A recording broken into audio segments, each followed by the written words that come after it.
Bom dia, moçada. Tudo bom com vocês? Voltei mais rápido do que vocês imaginavam, né? Gravei ontem, domingo, 17 de setembro, correto? Aniversário da minha mãe. 52 anos. 52 anos da minha mãe. E eu tenho uma irmã mais velha, tá? Na minha família temos, assim, alguns recordes, sabe? Por exemplo, uma água com gás, com limão. É saudável. Aí você não fica tomando refrigerante. Aí tem que hidratar porque hoje o calor vai ser intenso. No telejornal Fantástico, certa feita, noticiou a avó mais jovem do Brasil, que tinha então 32 anos de idade. A minha mãe é avó desde os 29, tá? Esse recorde é nosso. Deve haver outros casos, sem a menor dúvida. Outro fato é que aos 15 anos ela deu uma luz a um filho de 5 quilos, que sou eu, esse que vos fala, né? Então nós temos alguns recordes na nossa família, certo? Moçada, eu quero agradecer muito sinceramente as mensagens, o carinho de vocês para comigo, todo esse respeito que vocês dirigem a mim. Honrado, certo? Muito obrigado. Eu volto hoje porque a Igreja Mórmon está na mídia. Ontem mesmo, domingo, saiu no G1 e em vários outros canais uma reportagem sobre o fundador da Igreja Mórmon, que, segundo a igreja gosta de dizer, restaurou a verdade na face da terra depois de 14 séculos de escuridão. A verdade foi retirada da terra. Sabemos que esse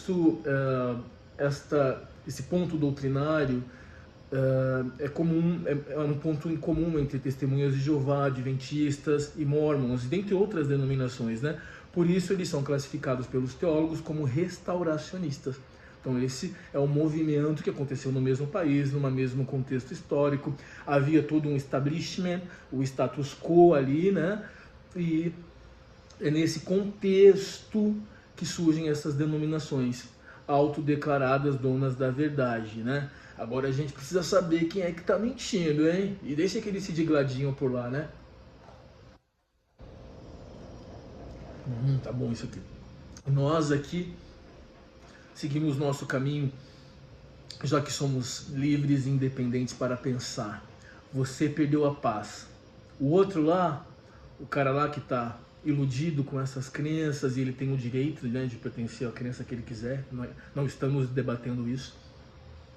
Ele está em paz, ele encontrou a paz. Nós não, né? Nós somos inquietos, né? Você perdeu a paz porque hoje você é livre. Portanto, seja bem-vindo a mais esse vídeo em que vamos falar um pouco sobre quem é Joseph Smith, segundo reportagem publicada ontem no G1, portal da Globo, né, do Grupo Globo. Vamos lá. Defensor da poligamia e contra o café. O cara é completamente louco, né? Poligamia pode, tomar café não pode. É uma contradição enorme, tá ligado? Quem foi Joseph Smith? Opa! Desculpe. Eu não tenho esses materiais. Preciso comprar essas coisas, né? Pra fazer uma coisa menos amadora, né? Quem foi Joseph Smith? Fundador da Igreja Mórmon. Joseph Smith era um adolescente que orava muito. Aos 14 anos, conforme o relato oficial dos Mormons, ele teria perguntado a Deus qual seria a igreja que ele deveria se filiar. E eu gosto muito que a Igreja Mórmon não quer de jeito nenhum mais que ser identificada como Mórmon, né? É a Igreja de Jesus Cristo dos Santos, esse nome imenso, né? E não dá, cara, não dá, francamente.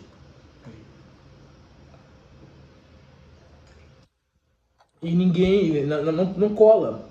Observe que sempre que se referem a eles, citam, né, o apelido de Mormons, né, o cunha de Mormons, né? Interessante.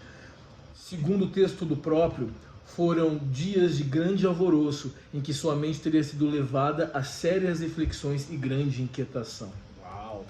Inquietação é coisa de gente inteligente, hein? Tá meio estranho isso aí. Bom, é claro que ele era inteligente, né? No folheto distribuído pela Igreja de Jesus Cristo dos Últimos Dias, o nome oficial da instituição, popularmente chamada de Igreja dos Mormons, o Joseph Smith é chamado de um profeta de Deus. No material, ele é ilustrado como um bem vestido e elegante homem branco, de cabelos castanhos claros, olhos azuis e semblante altivo. E na realidade não é nada disso, tá? A aparência dele passa bem distante disso que a igreja coloca. Mas como esse filho de um sitiante do estado de Vermont conseguiria criar uma nova denominação cristã nos Estados Unidos do século XIX? Para especialistas, além das visões que Smith alegava ter, o contexto norte-americano ajudou. Aspas. O mormonismo é um produto tipicamente americano, típico do ambiente americano do século XIX, pontua a BBC News o historiador e filósofo e teólogo, olha, historiador, filósofo e teólogo, Gerson Leite de Moraes, professor da Universidade Mackenzie. A gente fez um vídeo lá atrás, né, sobre a Igreja Mormon beber das fontes da cultura americana. Ela realmente é um produto, né, norte-americano, por isso o histórico racista e toda essa questão patriarcal, enfim, você vê que ela não tem nada de inspiração divina, na verdade ela se inspira no que está ali em volta, que é o contexto, né, cultural daquele país e do homem que criou e das pessoas que conduziram depois a organização, correto? Então isso derruba a noção de que há um espírito guiando isso tudo, o espírito, o Holy Spirit, né, que eles falam, conduzindo isso tudo, né? Vamos lá. Foi um momento, agora vamos entender a questão histórica, é isso que as pessoas precisam para prestar atenção, antes de sair acreditando em abobrinha, em asneira. Vamos entender o contexto histórico. Por exemplo, esse movimento Mormons da parcela selada, eu vou trazer um vídeo, porque eles andaram me cutucando aí nas redes sociais, né? Tem alguns deles, inclusive, gente que parece meio que são ali do corpo, ali da cúpula mesmo, tá? Porque é uma organização iniciante, né? É muito louco aquilo ali, muito louco. Como que achados arqueológicos dessa importância não estão nas revistas científicas do mundo inteiro? E ninguém para pensar nisso? Se aqueles registros são autênticos, onde estão os cientistas noticiando isso? Acorda, cara, para! Não, é que você, sabe qual é o seu problema? Você quer acreditar. Quando o cara quer acreditar numa coisa, não dá como dissuadi-lo. Não confunda persuadir com dissuadir, né? Não há como dissuadi-lo, porque ele já decidiu de antemão acreditar. Ele não está interessado em pesquisar, ele quer acreditar naquilo. Direito dele. Porém, ele fica lá e eu fico aqui, ok? Não, é melhor que a gente não fique no mesmo espaço, porque vocês querem impor tudo, cara. Muito bem. Foi um momento em que diversos grupos religiosos, classificados hoje como seitas, apareceram. A diferença é que a igreja fundada por Smith acabou se transformando em uma potência, hoje espalhada pelo mundo todo, realmente. De acordo com a última edição do relatório estatístico, a gente sabe que os mormons manipulam os números, né? Divulgado pela própria igreja, eles deixam isso muito claro. Até 2022 são 17 milhões de adeptos em todo o planeta. No Brasil, os dados mais atualizados do IBGE indicam mais de 226 mil membros na seita. Como a Igreja dos Santos dos Últimos Dias considera o número de batizados e não os que se declaram praticantes ao censo, o número que eles divulgam é muito maior, 1,4 milhão de praticantes, o que deixa o país em terceiro lugar no ranking daqueles que têm mais mormons no mundo, perdendo apenas para Estados Unidos e México. Então o IBGE aponta 226 mil e a Igreja Mormon tem 1,4 milhão. Sabemos que não procede. Fizemos vídeo no passado em que a gente fez um cálculo assim, dando uma boa margem ali para cima, para que não dissesse que estamos sendo tendenciosos. Então eu peguei o número de congregações, o que não é a mesma coisa que o número de prédios, tá? Porque às vezes uma mesma capela tem mais de uma congregação. É muito comum isso, tá? Às vezes tem 2 ou 3 congregações funcionando. E o que eu fiz? Eu coloquei uma margem de números de frequentes por média, né? Por reunião. Eu mesmo fazia essa contagem na época que eu era gurizinho lá, a gente tinha essa função de contar. Então geralmente era cerca de 100. Quando chegava mais de 100 a gente batia a palma, 100, 110. Tá? Então eu coloquei um número bem acima, eu coloquei 120, 130 pra gente, e multipliquei pelo número de congregações que eu peguei no site da organização, cerca de 2.000 e lá, né? E realmente o número fica muito abaixo desses 17 milhões. Tá?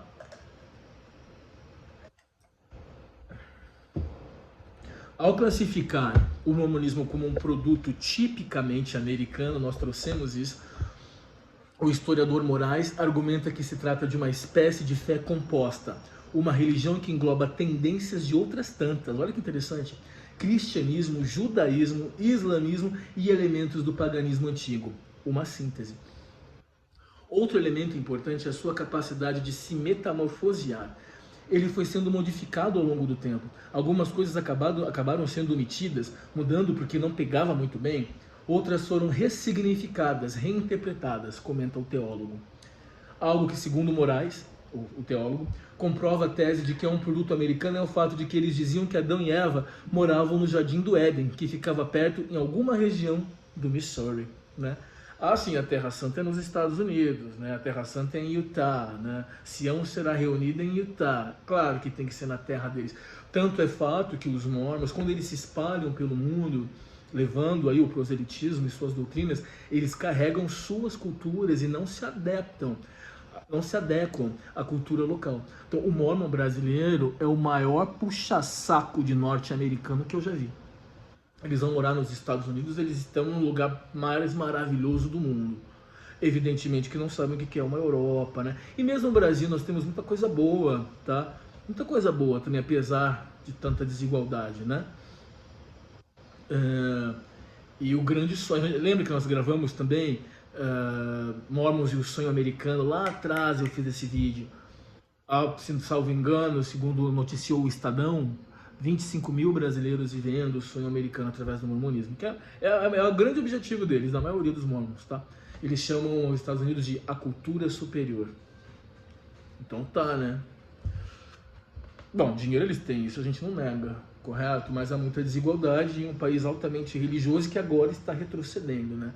E aqui está chegando, né? Como tudo que acontece lá ecoa aqui, porque é a zona de influência norte-americana, correto?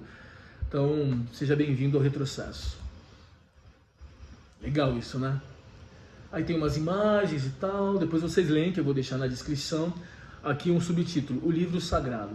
Toda essa história começou quando Joseph Smith era um adolescente que orava muito. Aos 14 anos, conforme o relato oficial dos Mormons, ele teria perguntado a Deus qual seria a igreja que ele deveria se filiar. Segundo o texto do próprio, foram dias de grande alvoroço, em que somente teria sido levado a sério as reflexões e grande inquietação.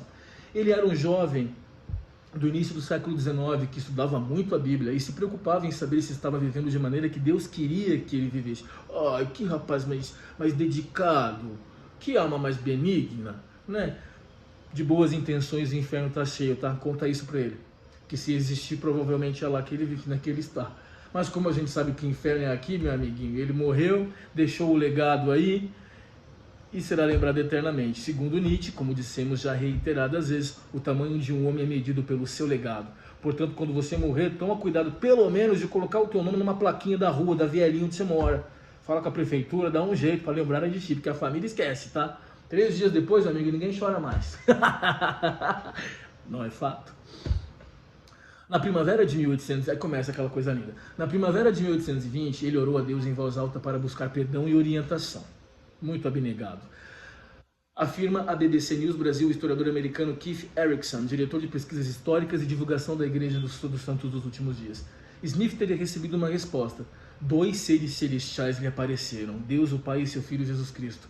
Jesus disse a Joseph Smith que seus pecados estavam perdoados, e Joseph ficou sabendo que mais tarde receberia mais informações sobre o que deveria fazer. Segundo o relato de Smith, ele teria visto esses 2 personagens cujo esplendor e glória desafiam qualquer descrição, pairando no ar acima dele. Um deles falou-me, aspas aqui na própria fala de Smith, falou-me chamando-me pelo meu nome e disse, apontando para o outro, este é meu filho amado, ouve-o. Sabemos que há diferentes versões dessa suposta revelação que ele recebeu, né? Ele viu esses seres celestiais que, segundo ele relata, carne e osso, o que contraria o cristianismo tradicional, tá? Ele também diz, né, que no momento em que ele orava, uma névoa escura toma conta dele, porque é o diabo se movimentando, porque não quer que a verdade seja restabelecida. O que é isso? O meu reinado vai acabar, chega esse gurizão de 14 anos aqui, todo cheio de poder, e Deus vai conferir a ele as chaves, e a verdade será restabelecida. Eu tô lascado. É incrível, né? Incrível no sentido de que não é crível. Não é crível, não é verossímil. É só você orar. Lembra das frases de efeito? Ore e pergunte a Deus. Nós não estamos aqui para te convencer de nada. Pergunte a Deus, ore que Ele vai te responder. Vai nessa. Sobre a sua questão, ele escreveu que, as palavras de Smith, entre aspas, foi-me respondido que não me unisse a qualquer das igrejas existentes, pois estavam todas erradas, claro. Smith teria ouvido de Jesus que todos os credos eram uma abominação e os religiosos todos corruptos. Engraçado que todos esses fundadores de seita sempre têm uma visão, eles sempre têm uma revelação, eles sempre falam com Deus, né? Eles recebem inspiração, eles têm esse dom, né? Interessante. E nada que existe presta, é só o que eles vão trazer que presta. O teólogo Erickson conta que a família de Smith era religiosa. Eram 11 os filhos da comerciante Lucy Mack Smith e do sitiante, também chamado Joseph Smith. Eles liam a Bíblia regularmente, ouviam pregadores em várias igrejas e reuniões públicas, sempre que possível, pontua. A mãe de Joseph e 3 de seus irmãos chegaram a ser filiados à igreja presbiteriana. Depois que Joseph organizou a igreja, todos os membros de sua família ingressaram nela, né? Então, um contexto do século XIX, um país altamente religioso, muita superstição, né? O cristianismo proliferado. A família dele buscava a religião, correto? Então veja que ele foi criado nesse contexto, né? Mas não pareceu ser o suficiente, né? Ele precisava de mais. Quando a história da visão que teria tido Smith se espalhou, ele se sentiu vítima de perseguição e preconceito por parte, sobretudo, dos que frequentavam outras igrejas. Segundo o texto do próprio, foi 3 anos mais tarde, em setembro de 1823, que ele teve outra revelação. Desta vez, ele avistaria um anjo chamado Moroni. Ai, ai. Disse-me que havia um livro escondido, escrito em placas de ouro, claro, não é um pergaminho de papel, como geralmente se encontram, né? Por exemplo, nas escavações feitas no Egito, escavações feitas aqui na Ásia ou na América Central, desses povos que viveram por aqui. Não é pergaminho, não é nada escrito a pena, nada. É placa de ouro, tá? Que é muito chique, tem que ser de ouro, imagina. Um relato que continha um relato dos antigos habitantes deste continente, assim como de sua origem e procedência.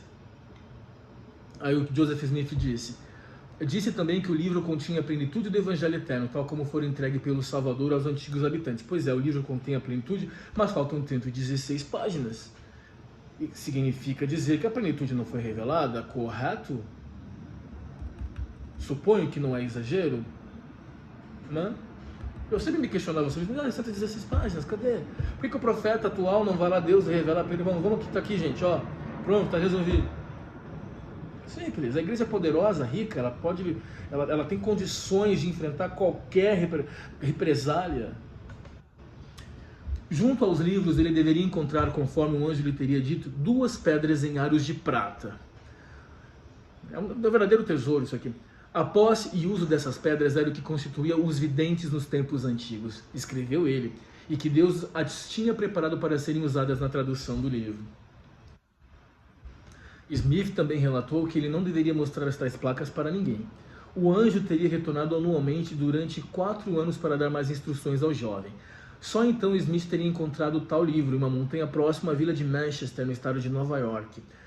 No lado oeste dessa colina, aspas aqui, porque é a fala dele, não muito distante do cume, sob uma pedra de considerável tamanho, estavam as placas, depositadas em uma caixa de pedra, relatou. Era o livro de Mormon, assim chamado porque teria sido compilado por um antigo profeta chamado Mormon. Daí vem um apelido pelo qual os adeptos da religião acabaram conhecidos popularmente. Smith se incumbiu de traduzir o livro para o inglês. De acordo com ele, os textos estavam em uma língua desconhecida, chamada por ele de egípcio reformado, que aparentemente apenas esses profetas mormons da antiguidade falavam, né? Porque não há nenhum outro registro, como falamos ontem, no vídeo de ontem, né? Quando você fala dos registros bíblicos, por exemplo, que também foram compilados e tal, tem toda uma história, mas é bem verdade que pessoas da época, pessoas comuns, faziam registros. É normal o ser humano criar um diário, por exemplo, para relatar como que os eventos ali relatados, guerras, grandes cidades, grandes impérios, havia uma economia estabelecida, escolas, enfim, cidades, e ninguém registrou nada. Só sobrou esse registro em placas de ouro num tal do idioma chamado egípcio reformado, que ninguém nunca ouviu falar. Certo? Ok. O livro conta a história de um grupo de colonos do Oriente Médio que chegou às Américas, as antigas Américas 600 anos antes do nascimento de Cristo. Já gravamos aqui, né, sobre o DNA, né, os estudos de DNA em relação a esses povos que teriam vindo para cá, né? Quem foi o homem que povoou a América, né? Dá uma olhada aí. Após sua ressurreição, Jesus apareceu a essas pessoas nas Américas. E o livro descreve seu ministério no hemisfério ocidental. É muito interessante que quando você for ler o livro de Mormon, eu tô para lançar uma série aqui pra gente, que eu tô pensando muito se eu vou fazer isso, porque eu não sei se eu vou ter estômago. Mas a gente fala sobre isso semana que vem, ou no final de semana. Tem aquelas gravuras, aquelas imagens de Jesus Cristo chegando e passando por pessoas de pele morena, né, como índios, correto? Como se fosse uma alusão a esses povos incas, maias, esses povos, né, astecas, esses povos que viveram aqui nas Américas, né, esses povos indígenas mesmo. E é muito interessante, por que o profeta Mormon não dissipa toda essa obscuridade e taxa exatamente onde foi, como é que foi, que povo era esse, onde estão os registros arqueológicos, né? Mas é bem verdade que o atual profeta Mormon já disse, e ninguém se deu conta, nós temos vídeo aí com isso fundamentado, que o livro de Mormon não é um livro histórico, ele é um livro de fé, né? Ele não tem, ou seja, ele reconhece que essa história é uma ficção, tá legal? Ele reconhece, ele disse, não é um livro histórico, porque já é uma tendência da organização em começar a se desviar, porque sabe que está cada vez mais difícil sustentar essa historinha fiada, né? Certo. Os supostos originais do livro não foram preservados. De acordo com o relato de Smith, depois que ele concluiu a tradução, as placas teriam sido devolvidas a um ser celestial.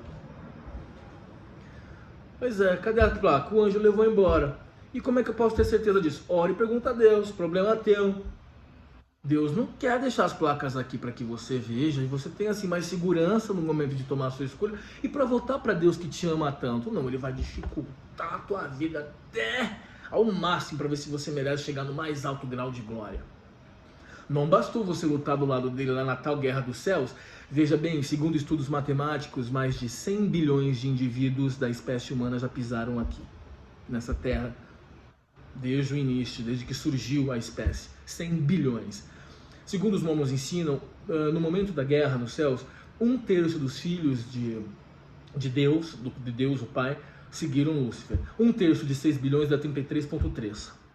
Tá? Então 33,3 bilhões. Esses espíritos são imortais, eles não têm um corpo mortal. Significa dizer que, eu não sei se esses espíritos se reproduzem, tá? E ninguém entra nesse mérito. Significa dizer que atualmente somos 8 bilhões de pessoas no mundo, próximo a isso. Então tem pelo menos 33 bilhões de espíritos malignos aí tentando todo mundo para te desencaminhar. Porque não bastou você lutar do lado de Deus lá no Natal da Guerra dos Céus. Ele expulsou os desertores, mas permitiu que eles viessem para cá para te tentar. E mais do que isso, ele não te deu nenhuma bússola, não te dá nada. O tal do livro, que é o mais perfeito da face da Terra, que é o que eles ensinam, não há nenhum indício histórico, nada que comprove isso. E as pessoas, entretanto, resolveram acreditar. Depois o louco sou eu. Mas enfim. Sim. Uma coisa muito curiosa é que o livro de Mormon tem sequências de frases totalmente similares, idênticas mesmo, a frases que a gente vai encontrar às vezes na versão King James, tradução da Bíblia para o inglês. Isso de acordo com estudos comparativos. Eu lembro quando eu li o livro, e às vezes eu li a Bíblia e eu via realmente frases muito iguais, muito similares, e você via que tinha plágio. Dava para perceber. É só você ler com senso crítico, tá? Então aqui você vê que foram feitos estudos comparativos, né? E aqui quem está dizendo é o historiador e teólogo Vinícius Couto, doutor em Ciências da Religião pela Universidade Metodista de São Paulo. presbítero da Igreja do Nazareno e professor do Seminário Teólogo Nazareno do Brasil e do Seminário Batista Livre. O cara manja, hein? Eu mesmo estudei, eu fiz PUC, né? Eu tive um professor padre que fez 6 mestrados no Vaticano. O cara sabia muito dessas coisas. 6 mestrados, hein? Louco, cara. O que se percebe, aspas, é uma composição mesmo, um modelo bíblico apropriado, com algumas partes ressignificadas, analisa o teólogo e historiador. Para os seguidores da igreja, o livro é considerado uma espécie de terceiro testamento atualizado, atualizando o Antigo Testamento e o Novo Testamento da Bíblia. Eu nunca ouvi falar disso. Ele ganha um ar de autoridade como uma grande revelação que vem complementar, atualizar aquilo que a velha Bíblia anunciava, ou apontava de uma maneira para eles, já bastante ultrapassada. Tá, tudo bem.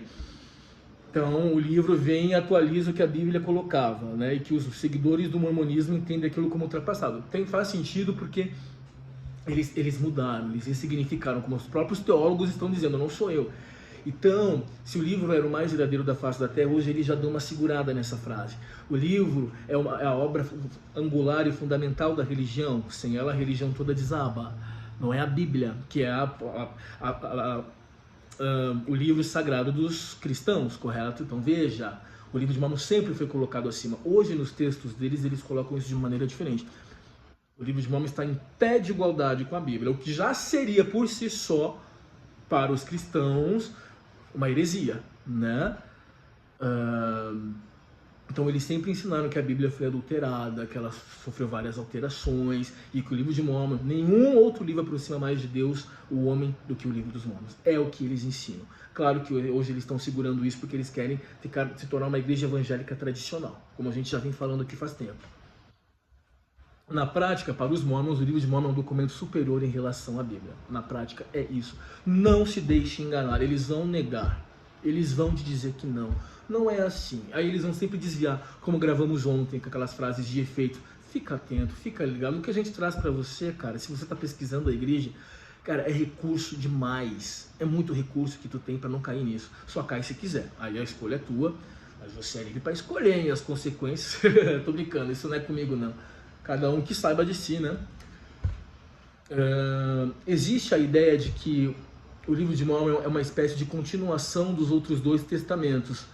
Os Mormons, né, consideram a Bíblia cristã, o Antigo e o Novo Testamento, como sendo livros importantes para a fé deles, mas entendem que o livro de Mormon é mais atualizado, mais adequado.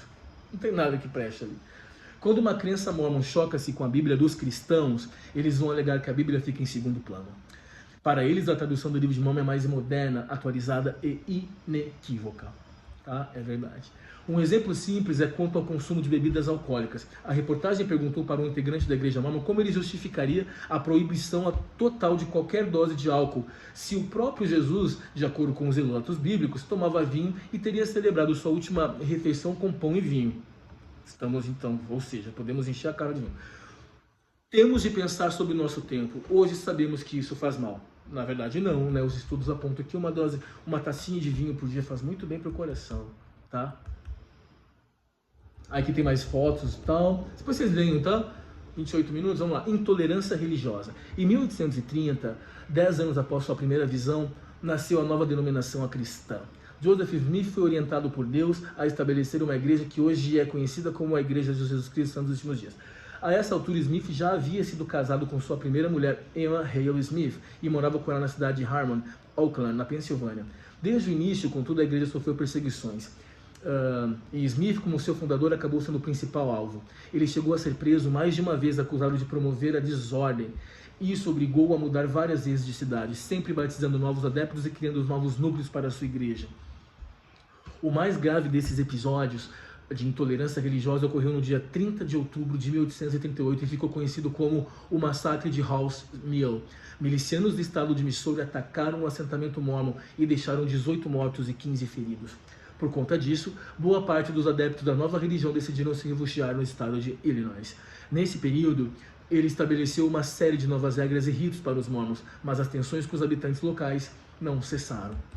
Em 25 de julho de 1844, Smith foi a julgamento acusado de ter iniciado um motim. Mais uma vez ele seria preso. 2 dias depois, uma multidão armada invadiu a cadeia de Carthage, onde ele estava detido. Smith tentou fugir saltando por uma janela, mas acabou baleado durante a queda e fuzilado por um pelotão quando atingiu o solo. Sua morte fez com que a imprensa local o retratasse como um fanático religioso, mas a comunidade mórmon passou a vê-lo como um mártir, e isso daria combustível para o crescimento da Igreja dos Santos dos Últimos Dias. Ele não é um mártir porque ele estava armado, ele reagiu, diferente do que conta o cristianismo, né? Porque é aí que eles querem comparar Smith com Jesus Cristo, né? Jesus Cristo foi, segundo relatos, como se relata na Escritura Sagrada para os cristãos, voluntariamente, né? Submeteu-se a cicuta, né? Todo aquele episódio, né? A paixão de Cristo, paixão é sofrimento. E não é verdade. Smith reagiu, ele matou 2 homens naquele dia. Era muito comum nessa época que as pessoas buscassem justiça com as próprias mãos, né? Século XIX ainda. Vivia-se em aldeias, em pequenas cidades, enfim. Era evidente que isso não é adequado, as pessoas precisam responder e serem julgadas de acordo com a lei, já que ali já era um Estado de Direito, né? Onde prevalece a lei, portanto. E acabou que isso deu combustível realmente. A igreja conseguiu consagrar essa imagem de mártir, né? E as pessoas, quando escutam essa história, se emocionam, se comovem.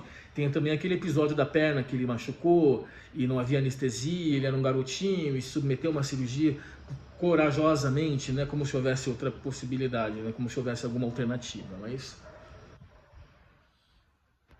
há muita polêmica em relação à fundação da igreja. Toda essa história que envolve o fato de ninguém poder ver o livro original, mas Smith é um homem que viveu uma experiência religiosa muito forte e criou essa nova igreja, resume os teólogos.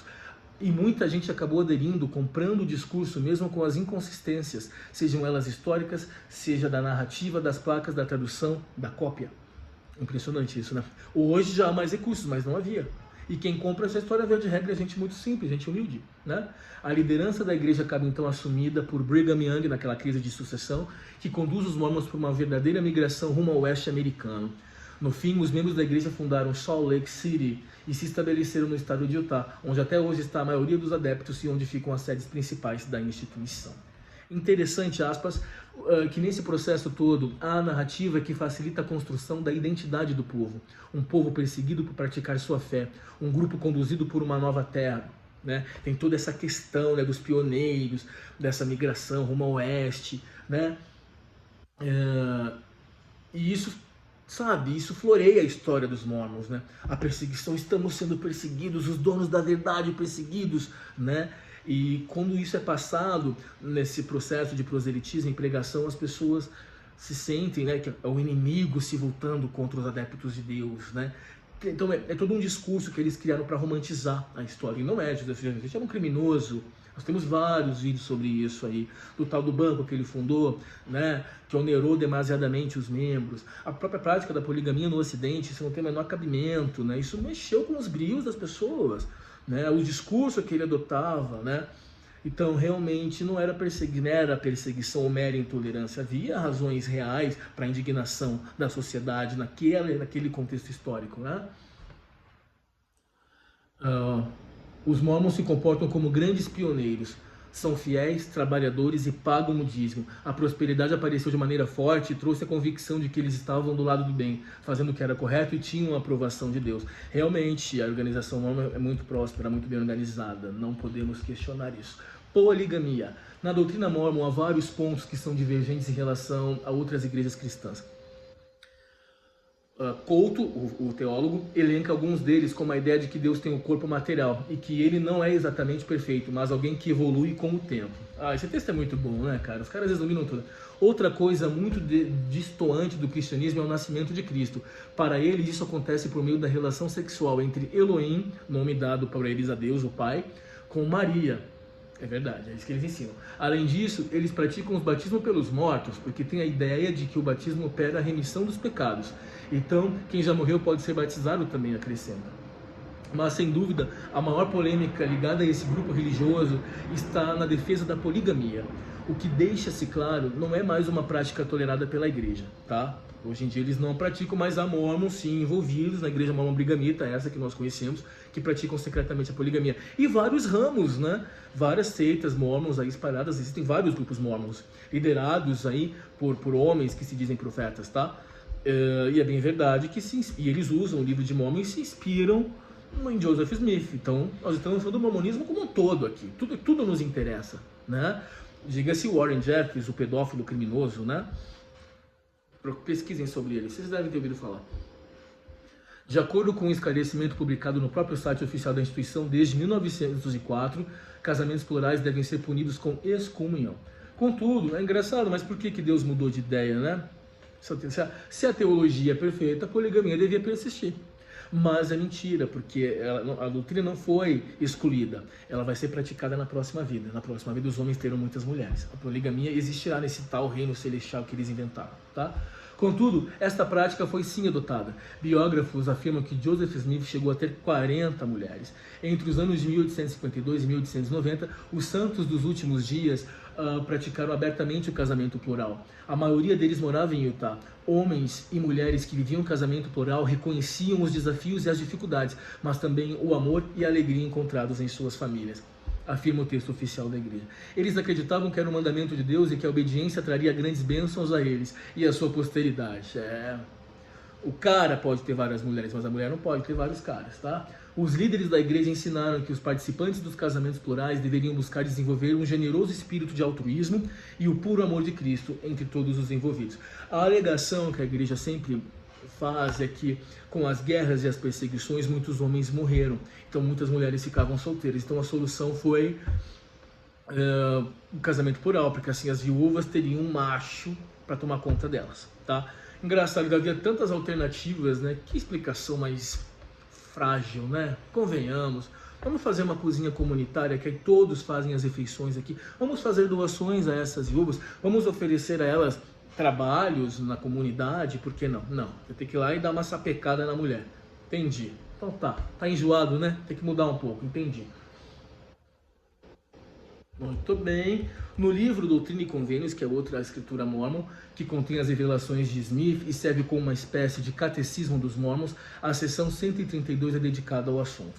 Ali um trecho diz que se um homem desposar uma virgem e desejar desposar outra, e a primeira der seu consentimento, e se ele desposar a segunda e eles forem virgens, e elas forem virgens e não estiverem comprometidas com qualquer outro homem, então ele estará justificado.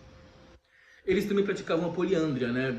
Joseph Smith também assediou mulheres casadas, então isso é mentira, tá? Há relatos também de que ele teria se aproximado de mulheres já comprometidas, tá? Então isso é tudo conversa fiada. Na sequência, há a afirmação de que se 10 virgens lhe forem dadas por essa lei, o cara quer um harém, cara. O cara é insaciável. Ele não estará cometendo adultério porque elas lhe pertencem e eles foram dadas.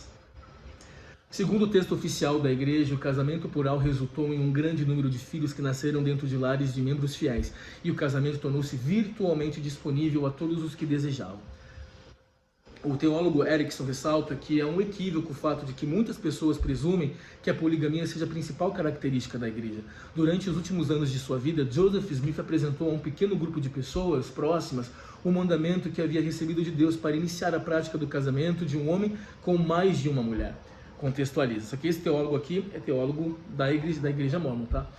Ele observou que vários profetas da Bíblia haviam essa prática, inclusive Moisés, Abraão, Jacó e Israel, tá? Após a sua morte, a prática foi anunciada publicamente e praticada durante cerca de 50 anos, mas a celebração de um casamento plural é proibida desde 1904. Atualmente, existem outros grupos religiosos nos Estados Unidos que praticam a poligamia e utilizam várias variações do termo mormon, como a gente falou, as várias seitas, né?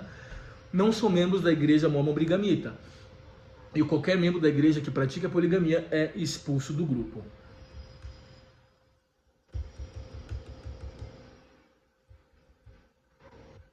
Bom, gente, o texto é um pouquinho grande. Vou falar aqui rapidinho então sobre, só pra gente fechar.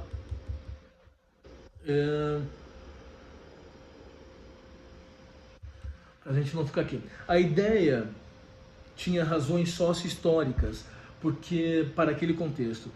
Eles queriam aumentar o número de filhos para povoar a nova terra. É assim que a religião se perpetua, e as seitas também, cuidado. E havia uma população bem maior de mulheres em comparação a homens, dado o cenário bélico da marcha para o oeste americano, como a gente já apontou. Na crença mormon, há o pensamento de que o patrimônio foi consagrado para a vida presente, mas isso é algo que tem repercussões na eternidade. Assim, marido e mulher serão unidos para a eternidade, e a mulher não pode atingir a mais alta glória possível sem um homem. Pois por esta lógica, é melhor ser esposa pluralista do que não ser esposa. Tá? A poligamia, contudo, passou a ser uma pedra no sapato dos integrantes da Igreja Sud, após 1862, quando o Congresso americano aprovou lei contra a prática.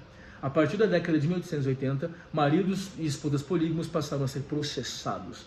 Acreditando que essas leis eram injustas, os santos dos últimos dias envolveram-se em desobediência civil, ao continuar com a prática do casamento plural e ao tentarem evitar a prisão mudando-se para a casa de amigos ou familiares ou escondendo-se por meio do uso de nomes falsos.